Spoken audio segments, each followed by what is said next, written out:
Welcome to the Lifting the Mask podcast, brought to you by Explore Paintball and our unofficial sponsor, GQPaintball.com, and our imaginary sponsors, Sponsor 1, Sponsor 2, Sponsor 3, Sponsor 4, Sponsor 5. We love you all, and we'll keep peddling your imaginary stuff.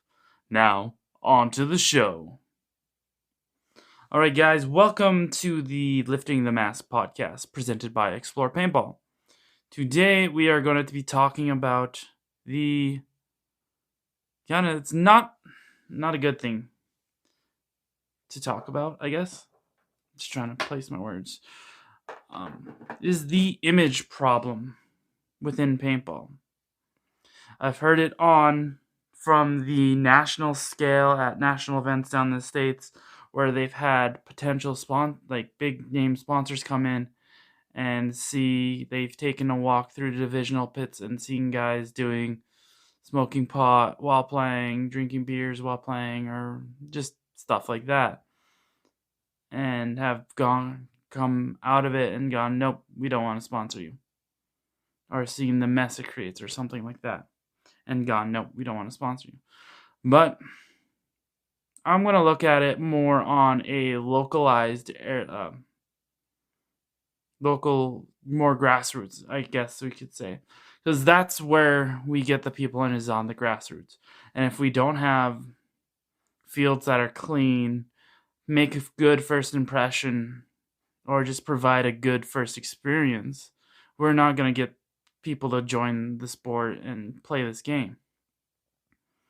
So for providing a good first experience, you need reliable markers, good paint that shoots straight and breaks when somebody shoots you. Because I've seen some terrible batches of rental paint. I think it was Vulcan Infinity the one year. Holy crap. It was so bouncy. I watched people shoot metal objects and it would bounce right off of them. No hesitation kind of bounce. It was insane. The paint needs to be good and needs to break reliably, even for rentals. Because as soon as they get shot and it hurts way more than they expected, yeah, they're not gonna play. They're not gonna keep playing. They're gonna hate it the whole time. And that's where you need good markers, good reliable markers. A lot of guys now are going to the GOG enemies, which have been a pretty popular one for a while, and the new top dog for rental markers is the Emex.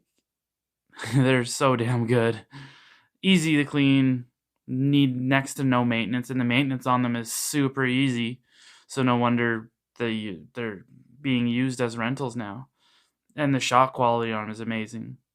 But most fields still will be running your Tippmann 98s, which they're, for what they are, they're good. You can't destroy them. They're pretty tough to beat. It takes quite a while before they actually start messing up. But as time goes on, the fields are going to need to make sure that first experience is great. And then the reffing has to be good. You have to make sure the group's having fun, keeping them safe, of course. And they got to make sure they're having a good time. Because when they have a good time, they're going to want to come back. They're going to tell their friends. And then word of mouth is probably the best advertising you're going to get. And that's where then your rental players too, not your rental players, your regular players, the guys who come and play, if they're going to play with rentals, you have to tell them, well, they should know that you can't just shoot the rental players into the dirt. You're just going to ruin their day. You're going to ruin little Timmy's birthday party or whatever. But having you need your experienced players there, because they can help out the refs. They can give game ideas and whatnot. And sometimes reffing, you just got to ask the group what they would like to play in that. Your experienced players too, they can kind of show the higher end to like mid-range, or like what you can do in the sport. Like you can bring in the guys who play speedball, like, or the MegFed guys, or like, because when I've been playing MegFed and shot the TMC and that, I've noticed a lot of guys will like look at that thing and be like, either like, holy crap, that's cool as fuck, or they're intimidated by it and be like, I don't want to play with that. You're on my team. I don't want to get shot by that. That thing looks like it shoots harder. And then my like favorite thing to say is like, it's exactly the same as your 98 you're shooting, just different shell on the outside, and I have limited ammo, so you guys can outshoot me any day of the week. And then they're like, oh, okay, that's not that bad then, that's not that scary. So yeah, there's that. You can show them like the speedball guns, and like let these guys rent. I usually let the renters and that shoot my guns and that, because it's just paint at the end of the day. And sometimes they're like, that's pretty cool, where can I buy one? And then of course I direct them to the best store in all of Saskatchewan, gqpaintball.com. Yeah, so and that kind of brings me to the one, like the real image problem. Like we can make it so that all these groups and that have a great first time. The first impression is great. The reffing's good and that, but no matter what, you're gonna get some people that just are dumb and obviously should show that they don't care about the sport. And this is all stuff I've seen happen. I've seen drunk reffing, like they've been drinking all day before their group and then take a group out, which is kind of funny because then half the time they end up taking out a group themselves that's drunk, which drunk groups happen quite a bit. So like having kids groups there too is kind of like, you got to make sure if your group is drunk, you have to have really good control over them. Otherwise, it'll get out of hand quick. Yeah. Then I've also seen like guys on their cell phones while reffing, not even paying attention to the game while the game's going on. I'm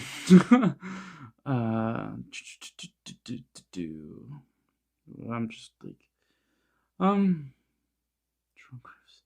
then like, man, the one that really gets me are like, I've seen refs so high they can't even keep their eyes open because they've been smoking up all day.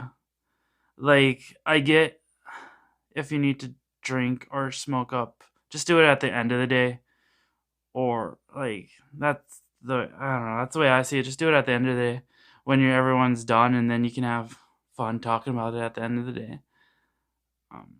I've also seen, I was in a group where we were out with a bunch of walk-ons, and the one guy who was running the group was the ref. Had his dab pen or whatever, THC pen or dab pen or whatever, with it on the field with him. Like, it's one thing if you're just a lone player and you want to do that on the field, that's up to you. Whatever, it's your safety you're mostly looking out for. And but the part that really got me was like he was offering it around like constantly, and I was just like, dude, really? You're supposed to be the guy running. I didn't say anything. I just shook my head at him because I knew he knew better. And I just thought, like, guaranteed there's going to be some people that are like, wow, this is the guy that's supposed to be running this, and he's high right now. Maybe we shouldn't come back here. That's just my, like, that's the fear I have, is like, and then the fucking, So then I had like one instance where one guy got this one like underage kid drunk at the field, and then they got him high too. And I was surprised the owner of the field just didn't ban him or kick him off for the rest of the season or permanently, because it's really illegal. Like, come on, guys. Like, use your heads. Whatever. Like, Some of that I think is just you gotta make sure who you're bringing in to do your reffing is actually gonna take it serious and wants to make it so that people want to join the sport. I think some of this stuff at these lower levels really is affecting the grand scheme of how many players are getting into this. Who's to say, like that kid for his example here, like since those guys got him drunk and high or whatever, who's to say that kid's mom doesn't want him going to that field ever again? Like, it wouldn't surprise me. Like, some of the stuff, like, I don't know, man. It just blows my mind that some of these guys just don't use their heads.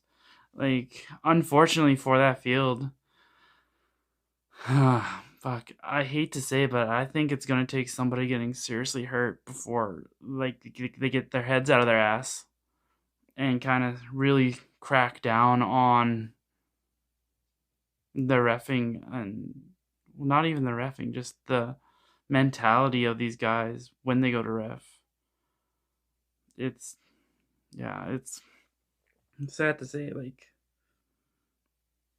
honestly, if we could, that's just fuck, man.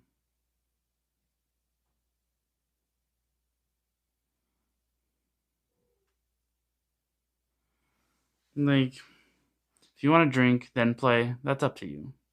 We've seen time and time, drink or get high and play. That's up to you. You know your body well enough to know your limits with that stuff. But just don't go bragging about it, or like keep it hidden. Like, honestly, if you're gonna do that, do it before you get to the field, not at the field. Because if you're doing it at the field and say some parents from a kid group see you doing that, I can guarantee you those parents kind of second guessing their decision to bring their kids there.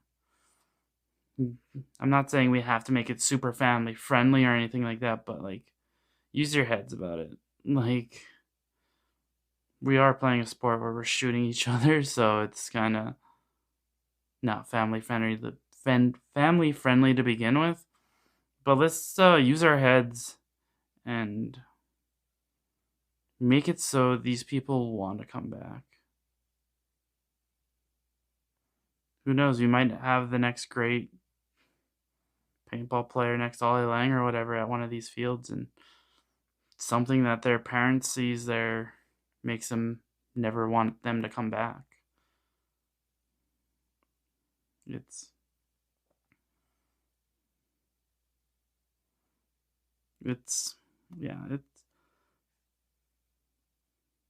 I think that's what, we just need to do better.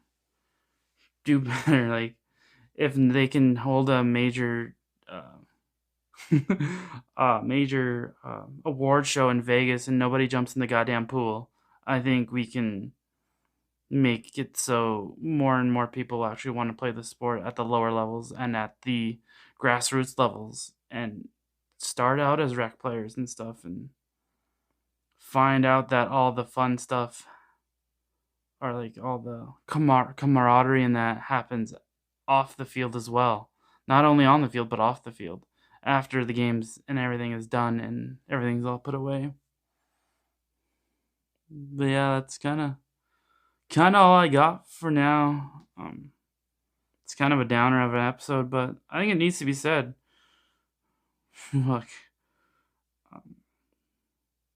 let's just use our brains, guys. And hopefully soon we'll lift the mask on a few players off the field, of course.